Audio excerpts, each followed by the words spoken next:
하나님의 말씀 봉독하겠습니다. 에베소서 4장 13절에서 16절까지 말씀입니다. 신약 성경 314페이지에 있습니다. 에베소서 4장 13절입니다. 우리가 하나님의 아들을 믿는 것과 아는 일에 하나가 되어 온전한 사람을 이루어 그리스도의 장성한 분량이 충만한 데까지 이르리니, 이는 우리가 이제부터 어린아이가 되지 아니하여 사람의 속임수와 간사한 유혹에 빠져 온갖 교훈의 풍조에 밀려 요동하지 않게 하려 함이라. 오직 사랑 안에서 참된 것을 하여 범사에 그에게까지 자랄지라. 그는 머리니 곧 그리스도라.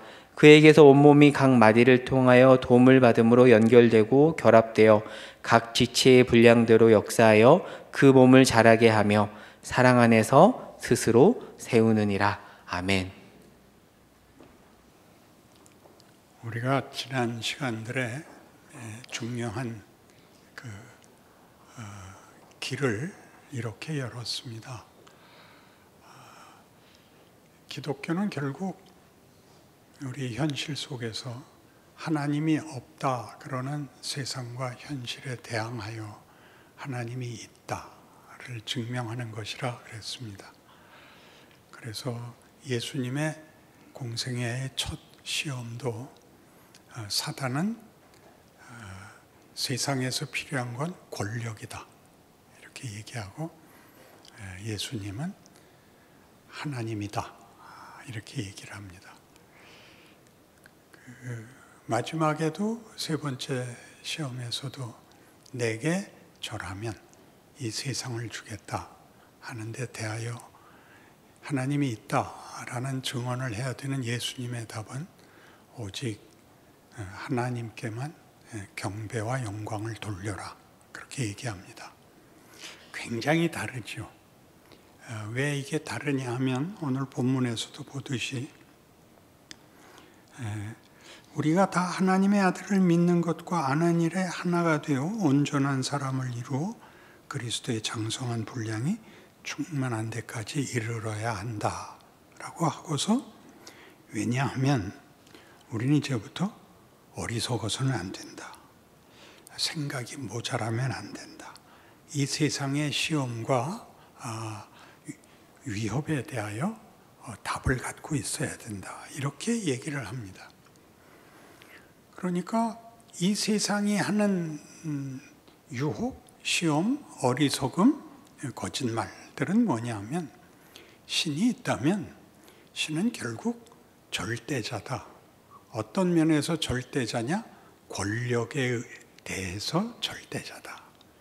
그러니까 네 힘으로 풀 수 없는 문제를 신에게 도와달라 그래라. 근데 그 신은 어떻게 해야만 움직일 수 있느냐? 네가 가서 벌벌 떨고 죽을 때까지 종노릇 하겠다 이렇게 너를 맡기면 그 신이 네 말을 들어줄 것이다. 이게 모든 종교입니다. 그래서 기독교를 제외한 인간이 만들어낸 종교는 신이 공포입니다.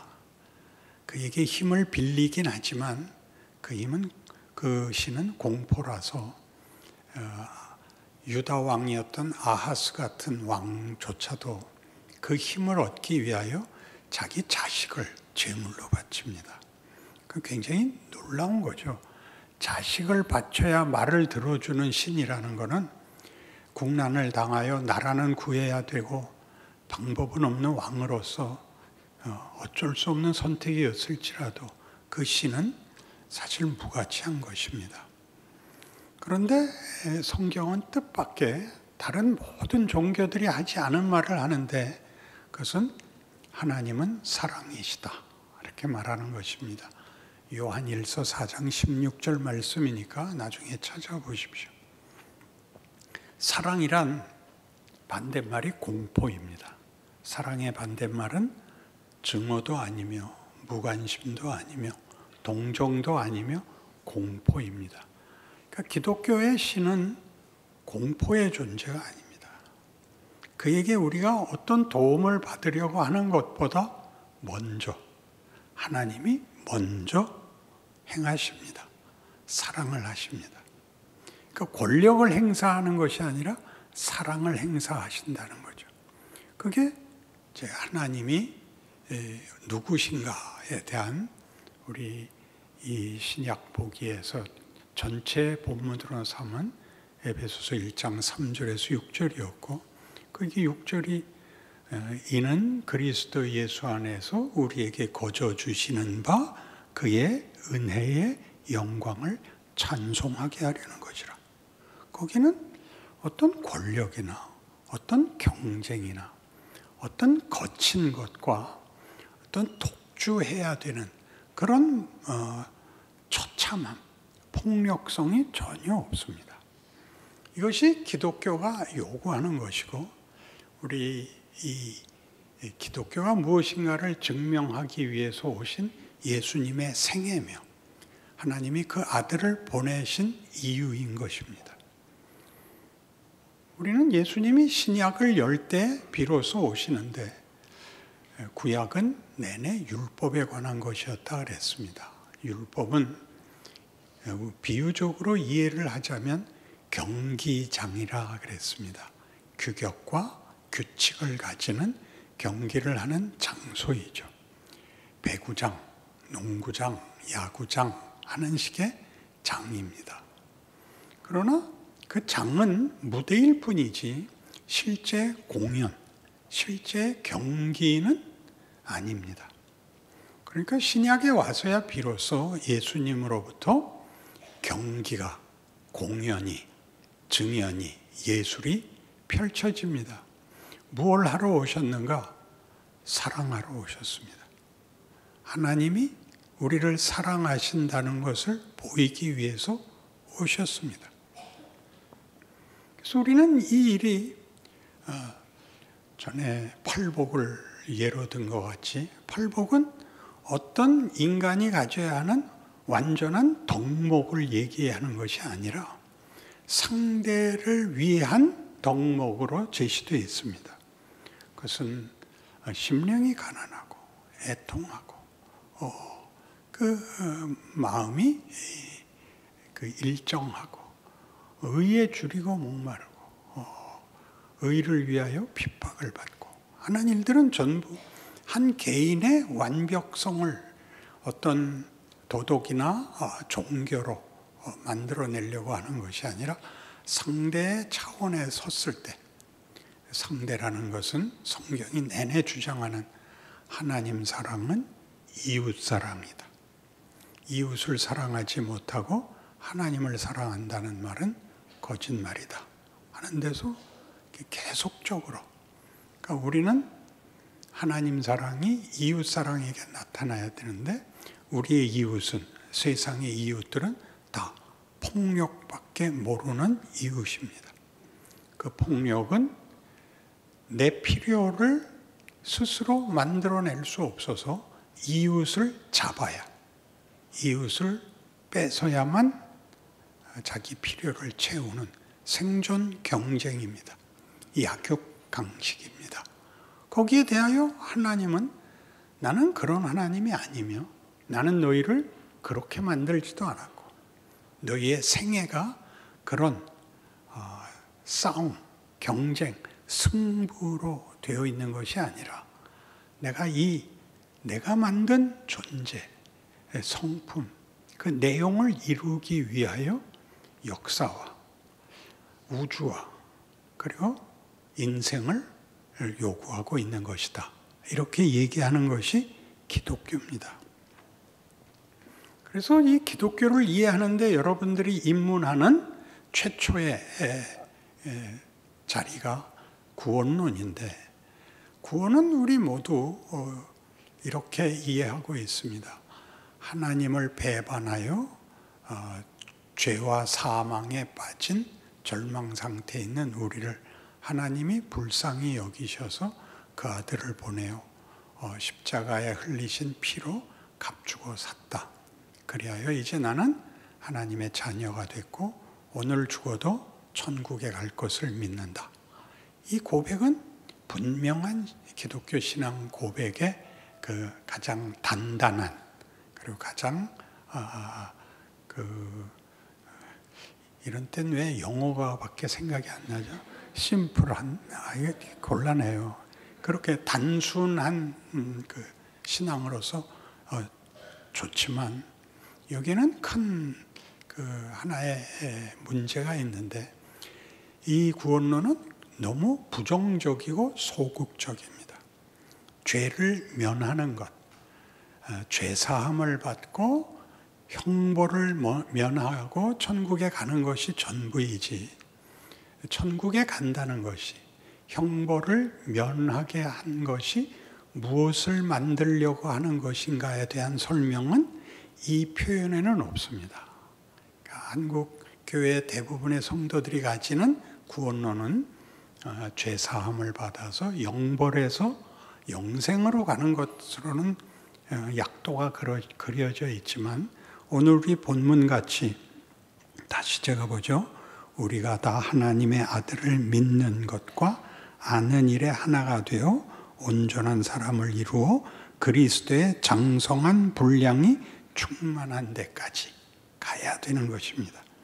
그리고 이 모든 것들은 16절에서 그에게서 온몸이 각 마디를 통하여 도움을 받음으로 연결되어 결합되어 각 지체의 분량대로 역사하여 그 몸을 자라게 하며 사랑 안에서 스스로 세우느니라. 끝까지 가장 본론이 되는 그 본질이 되는 개념은 사랑인 것입니다. 그러니까 예수께서 오신 것은 우리 죄를 속하러 오셨다가 되니까 십자가에서 흘리신 피가 우리의 죄를 씻는 죄, 잘못을 지우는 구원이 됐지, 예수께서 우리를 목적하시는 데 데려가기 위한 근거가 뭐냐 그럴 때 피를 흘려 우리를 구원하심으로 너희는 나와 대등한 신분이요 존재다 라고 말한다는 사실은 표현이 안 되어 있는 것입니다. 날 위해서 죽으셨어지 내가 있는 자리까지 찾아오셨어. 왜 찾아오셨어? 찾아와서 거기서 끝나는 인생이 아니라 부활하여 하늘 보좌 우편에 가셨다 하는 말이 가지는 것 같이 우리를 죄와 사망에서 꺼내서 여기 영광의 자리에 가게 하려고입니다. 그니 구약 성경에 제일 많이 등장하는 하나님의 자기 설명, 역사적 자기 설명은 무엇이냐면 나는 너희 조상의 하나님이니 아브라함의 하나님, 이삭의 하나님, 야곱의 하나님이니라. 와 또 하나가 있죠. 나는 너희를 종된 애굽에서 구해낸 너희의 하나님이니라가 있습니다. 종된 애굽에서 꺼낸 것이 구원이 아니라 이것은 자유인과 자유의 땅을 주려고 꺼낸 것입니다. 가나안을 가자고, 가나안을 가려면 필수적으로 먼저 해야 되는 일이 애굽에서 나와야 되는 일이었고, 우리가 구약에서 보는 바와 같이 그 모세오경에서 이스라엘은 광야에서 끝나고 맙니다. 그렇게 된 것을 성경은 책망하며 히브리서에서 너희는 그러지 마라 라고 얘기합니다. 너희는 이 가나안까지 가라. 너희에게 하나님이 약속하시고 목적하신 것은 여기 나오는 그리스도의 장성한 분량이 충만한 데까지 가는 구원이란 하나님의 자녀라는 명예와 영광의 자리에 가는 것이란다. 이렇게 얘기하는 것이 성경의 구원론인 것입니다. 그래서 로마서 3장에 찾아가 보시면 우리 그 구원론에 늘 인용하면서도 조금 전에 말한 것 같이 사죄가 전부인 식으로 되어 있는 이해를 조금 더 본문을 해석해서 적극적인 대로 나갔으면 싶습니다. 23절 로마서 3장 23절 모든 사람이 죄를 범하였음에 하나님의 영광이 이르지 못하더니, 그러니까 죄를 지어서 다 죽게 되었으니까 아니라 영광에 이르지 못하기 때문에 영광에 이르게 하기 위해서 일단 죄에서 꺼내야 되겠다. 이렇게 되는 구절이란 말이죠. 그러니까 꺼냈으면 어딜 간다고요? 영광으로 이제 가야 되는 거예요. 영광으로 가려면 초등학교, 중학교, 고등학교, 대학교, 인생 결혼, 자식 기르기, 늙어 죽기까지 다 과정을 겪어야 됩니다. 그게 성경이 하고 싶은 얘기인데 예수님의 성육신과 우리를 위하여 오신 메시아 직을 수행한 것도 여자의 몸에서 나고 나이 30까지 인생을 살고 마지막 공생애를 하나님 나라와 하나님이 누구시며 우리에게 무엇을 요구하시는가를 증명하고 오해받고 배신당하고 조롱받아서 죽는 자리까지 감으로써 거기까지가 다 구원을 위한 구원의 내용에 속한다 말이죠.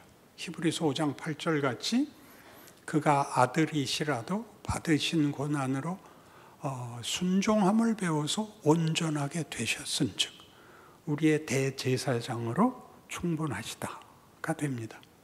그러니까 그가 하나님의 아들인데도 죽으심을 겪어야 했다는 것이 하나님의 하나님 되심의 어떤 완성이라 그럽니다. 그 완성은 하나님에게 결격 사유가 있어서 이 부분이 더 필요하다는 얘기가 아니라 우리를 사랑하시는데 우리가 죽음에 넘어가 있으니까 이 하나님은 자신이 없는 데를 올 수가 없죠. 신은 자신이 없는 데로 올 수가 없는데 여길 넘어오더라는 거죠. 그게 예수의 죽음입니다. 그러니까 신은 그가 우리에게 있어서 뭐 다른 개념으로 얘기할 거 없이 나를 만드시고 나를 사랑한다는 그 선언을 실제로 죽음에 넘어오셔서 나를 부둥켜 안고 그러기 위해서는 피를 흘려야 되는 그런 과정으로 신이었다. 신을 나한테 증명했다. 그렇게 성경이 얘기하는 겁니다.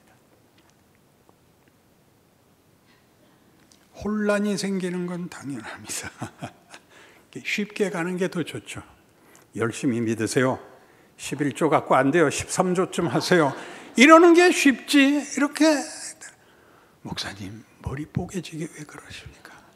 내가 뭐 생각하고 고민하려고 교회에 온 줄 아십니까? 교회에서는 잘한다. 왔으니 복을 100배나 받으라. 좀 그렇게 한번 해주세요. 이렇게 인색하게 구세요. 이렇게 얼굴에 써 있어요. 하나님이 생각이 없는 분인 것 같이 구세요. 그냥 너 하나 먹고 나 하나 먹고가 됐단 말이야. 떡 하나 주면 안 잡아먹지. 그런 단계에 속해 있기 때문에 예수를 믿는 것이 현실에 적용이 되질 않아요. 녹아 들어오지 않고 실력화되질 않습니다. 그만 짜증내고 본론으로 돌아갑시다. 그래서 여기 나오는 단어들을 보세요. 다시 제가 읽을게요. 23절부터. 어디 갔어요? 모든 사람이 죄를 범하였으며 하나님의 영광에 이르지 못하더니 그리스도 예수 안에 있는 속량으로 말미암아 하나님의 은혜로 값없이 의롭다 하심을 얻은 자 되었느니라. 이 예수를 하나님이 그의 피로써 믿음으로 말미암는 화목 제물로 세우셨으니 이는 하나님께서 길이 참으시는 중에 전에 지은 죄를 간과하심으로 자기의 의로우심을 나타내려 하심이니 곧 이때 자기의 의로우심을 나타내사 자기도 의로우시며 또한 예수 믿는 자를 의롭다 하려 하심이라. 여기 많은 단어가 나오는데 일단 은혜가 나옵니다.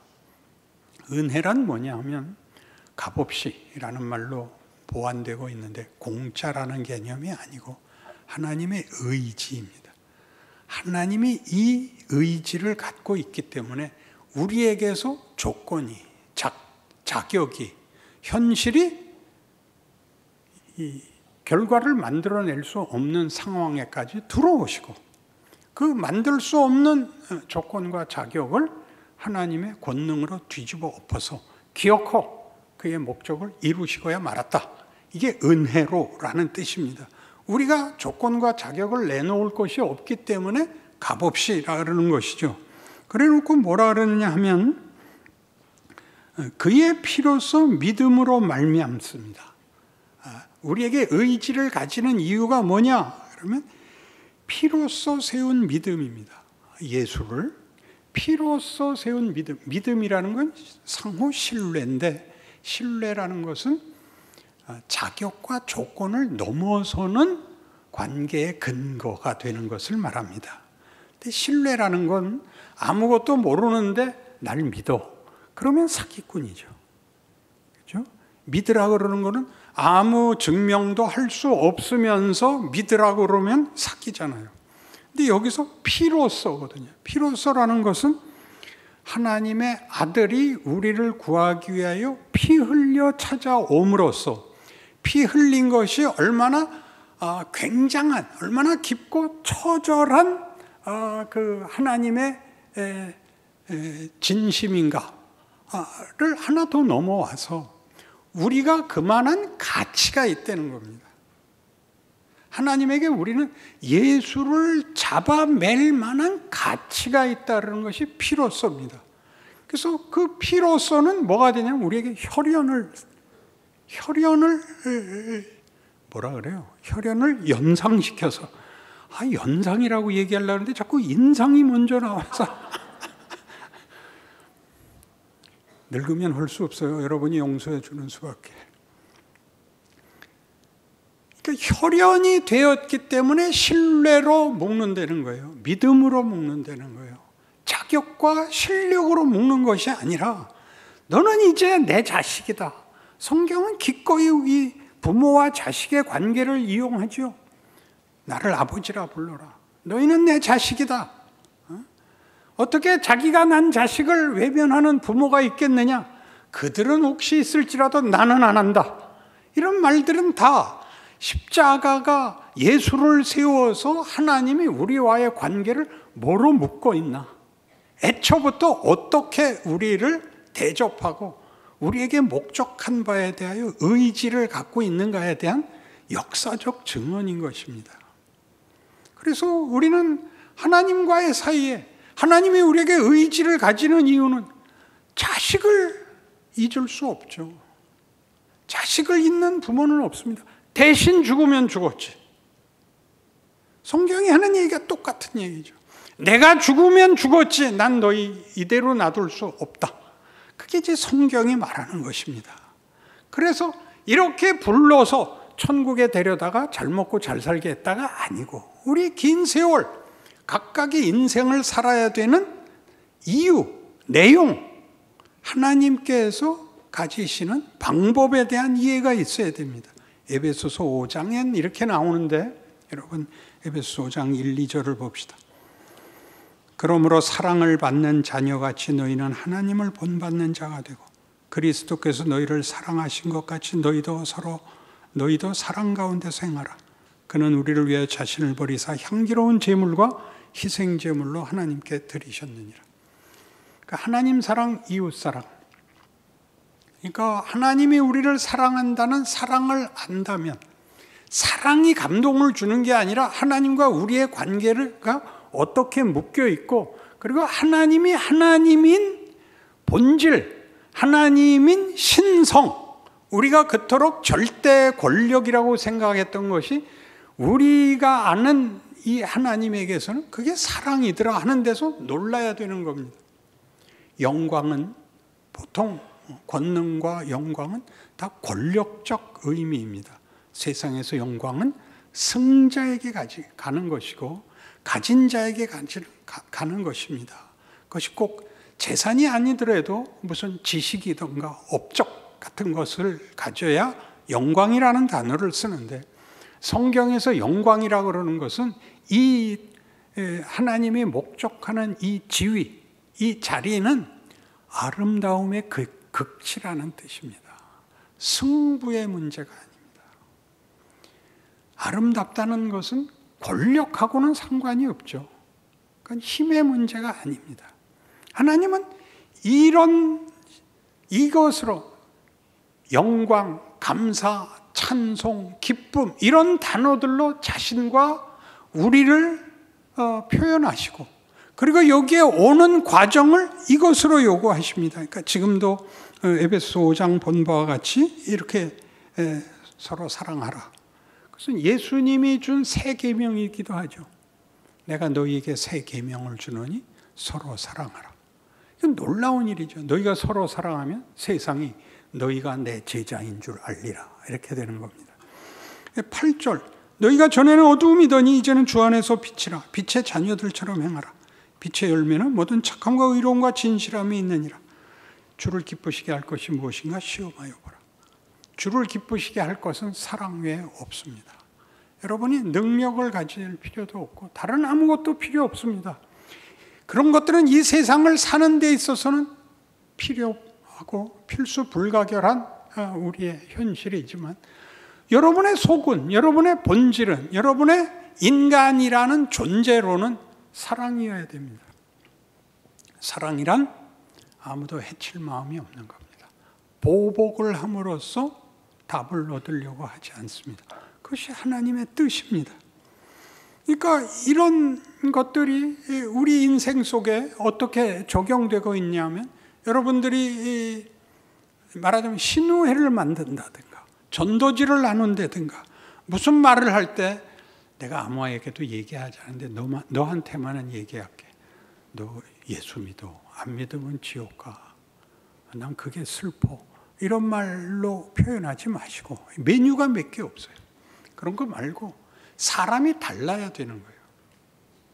나는 지옥 가지 않고 천국 가는 걸 믿고 오늘 죽어도 그렇다. 그러니까 안 죽으면 뭘 할래 그러면? 안 죽었잖아. 안 죽었을 땐 뭘 할래? 떠들고 다니는 거 아니야. 떠들고 다니는 거. 난 오늘 죽어도 천국 빨리 가 이 새끼야. 시끄럽게 굴지 말고. 이게 돼버렸다고요. 현실이라는 무대에서는 예수 믿는 자는 어떻게 인간됨을, 존재론을, 인생을 반응할 것인가. 여기에 모든 관심이 몰려 있는 것입니다. 그래서 에베소 5장 뒤에 가면 이렇게 되어 있습니다. 15절 그런즉 너희가 어떻게 행할지를 자세히 주의하여 지혜 없는 자같이 하지 말고 오직 지혜 있는 자같이 하여 세월을 아끼라. 때가 악하니라. 그러므로 어리석은 자가 되지 말고 오직 주의 뜻이 무엇인가 이해하라. 술 취하지 말라. 이는 방탕한 것이니 오직 성령으로 충만함을 받으라. 이 성령 충만은 한 번의 감동을 얘기하는 게 아닙니다. 하나의 격발, 계기로서의 성령 충만이 아니라 매일 쌓아나가는, 성장해 나가는, 배우는 것입니다. 뭘 배워야 되죠? 분별, 안목을 가져야 되며 그것을 하기 위해서 선택을 해야 되며 선택한 결과를 책임을 져야 되는 많은 시행착오, 많은 후회를 겪어야 됩니다. 그때마다 단순한 신앙 고백, 단순한 구원론에서는 죄를 회개하여 빨리 지워버려야 되는 것이었습니다. 그러나 여기서는 성경이 우리에게 말하는 과정에서는 내가 무엇을 해야 되는지 아는 것이 첫 단계예요. 아는 것을 실천하는 것이 두 번째 단계인데 실천을 해보면 안다고 되는 것이 아니란다. 안다는 것을 하려면 많은 연습이 필요한데 네가 하지 않아도 세상이 너를 도전하여 매일 못 살게 굴 거다. 어떡할래? 그래서 돌아와서 자기 전에 이렇게 쭉 그날 뿔따고 나게 만든 사람들을 써서 목록으로 하나님이 첫 번째 나쁜 놈들은 오늘 밤에 죽여주시고 이 두 번째 놈들은 한 달 있다 죽여주시고 이렇게 기도하는 건 안 되죠. 근데 이거하고 똑같이 뭐라고 기도하냐면 오늘 저 열심히 살았습니다. 그리고 제가 모르고 지은 죄가 있거든 용서해 주십시오. 그리고 오늘 지은 죄를 다시는 짓지 않겠으니 용서해 주십시오. 외에는 기도가 없단 말이에요. 해보니까 안 됩니다. 안 됩니다. 하나님 어떡하란 말입니까? 이 반발이 나와야 돼요. 그러지 않고는 넘어서지 못합니다. 안 돼? 관두지 뭐. 이게 세상 모든 사람이 사는 체념입니다. 죽는다는 것 알고 있습니다. 그러나 아무도 그 얘기를 안 꺼냅니다. 다른 대안이 없으니까요. 그러나 우린 다릅니다. 성경이 이 문제에 대하여 왜 우리에게 고난이 있느냐? 로마서 8장은 집에 가서 보세요. 그리스도와 영광을 받기 위하여 고난도 함께 받아야 한다. 고난은 왜 받아야 되느냐? 그것은 너희가 하나님의 후사가 상속인이 돼야 되기 때문에 배워야 하는 실력이다. 그러면서 무슨 얘기를 하느냐? 너희가 마땅히 빌바를 알지 못하지만 성령께서 너희를 위하여 기도하느니라. 그리고 하나님이 우리를 편을 든다면 무엇이 그걸 맞겠느냐? 사망이 맞겠느냐? 생명이 맞겠느냐? 권세자가 누가 어떤 피조물이라도 그리스도 예수 안에 있는 하나님의 사랑에서 우리를 끊을 수 없다. 이런 말이 왜 나와야 되는 거예요? 우리가 이건 아니다. 나는 끝장이 났다. 라는 절망과 낙심과 자폭에 이르렀을 때 쓰라는 거죠. 로마서 8장 1절은 이거였습니다. 그러므로 그리스도 예수 안에 있는 자들에게는 결코 정죄함이 없나니 이는 생명과 성령의 법이 죄와 사망의 법에서 너를 구원하였습니다. 우리에게는 다시는 포기라는 게 일어나지 않습니다. 우리는 커야 됩니다. 그 크는 것이 매일매일 세상의 도전 앞에서 경기를 하는 것이죠. 경기를. 세상 사람들은 금 안근 경기장을 쓰고 저쪽은 세상 사람들 경기자가 쓰면 아웃라인도 없고 사이드 라인도 없고 네트도 없고 우리 쪽은 네트도 있고 라인도 있고 그 승부를 경기를 해야 됩니다. 매일 실력이 없는 것을 주님은 어떻게 하셨어요? 이런 때는 어떻게 해야 돼요? 몇 밤 지나면 고쳐주실래요? 거기서 속 썩는 절망과 낙담이 인간을 만들어냅니다. 예수님마저도 우리에게 신이 신 지위를